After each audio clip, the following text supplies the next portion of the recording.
There were recent amendments to the Labour Relations Act, and one of those amendments removed the ballot provision before one could commence on a strike. And so that was one of the few safeguards we had in order to mitigate rampant strikes. We're already experiencing at least one established long-standing strike. Another one has just begun in the sugar industry, which is another key contributor to export revenues for South Africa. And more may come along, especially under the current labour relations provisions, where you have removed some of the safeguards relating to strikes. So the ballot provision is workers have to vote and a majority has to be in favour of the strike. Quite right. And it's one of the few safeguards we have. We're not trying to take away, we're not against the rights of workers. We firmly support those. We firmly support the right to strike.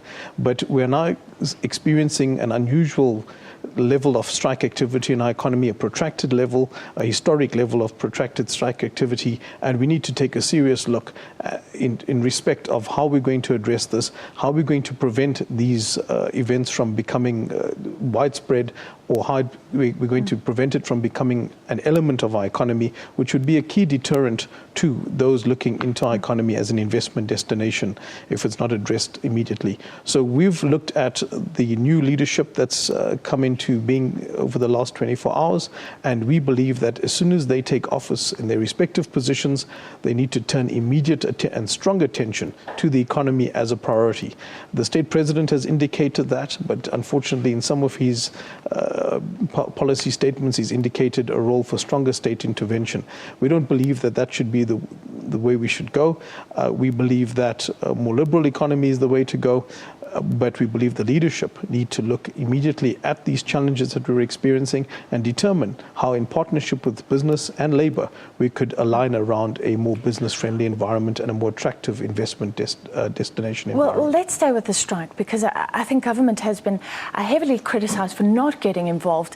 If it had got involved, I believe there would have been criticism as well, because like you say, you can't take away the rights of workers. So what was government's role?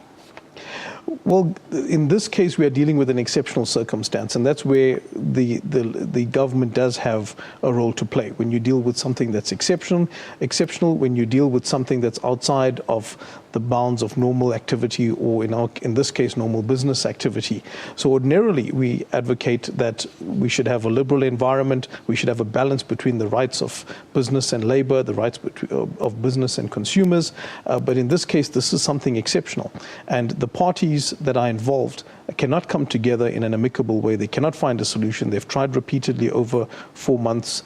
The cost in terms of the impact on the platinum sector is growing close to 30 billion at this point. And this is a cost that this economy can ill afford.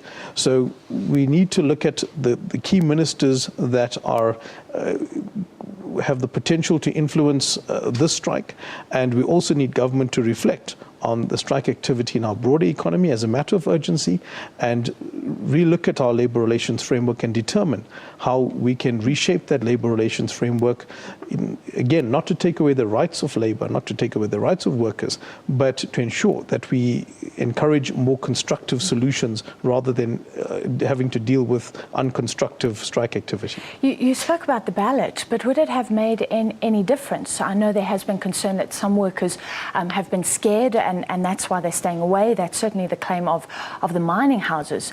But there's no doubt that there's also been massive support for the strike. So it probably would have gone ahead and continue to drag on regardless. Well, it would have introduced greater clarity than we're now experiencing. Right now, there are lots of reports that differ in their opinions as to the extent of support for the strike. There are lots of reports, particularly from the company side, indicating that the workers do want to return to work, and then you hear from some of the guys on the ground and the union saying that that's not true. So if we had gone through a secret ballot, it would have mitigated some of the intimidation that's currently being experienced, and you would have had a true reflection of how the workers feel about the strike. And the speculation that is currently rife would not be present in the environment. Very quickly, are we heading towards a recession? Looking at the contraction, which I think surprised many in the first quarter, could we have another one? It is very possible, especially given that lots of business activity was either stayed or reticent about the election prospect in the second quarter. So it is very possible. I don't think that it would be a severe recession. We're looking at, although we've seen a decline in the first quarter, it's only 0.6, so it's not severe. We're hoping that that does not extend to the second quarter, but it is a distinct possibility, albeit, I believe, at a very low level of decline if we do experience such a decline. But I must emphasize that it is still within our power, it is still in our hands to ensure that this does not become a feature of our economy, that we can change the economic outlook immediately.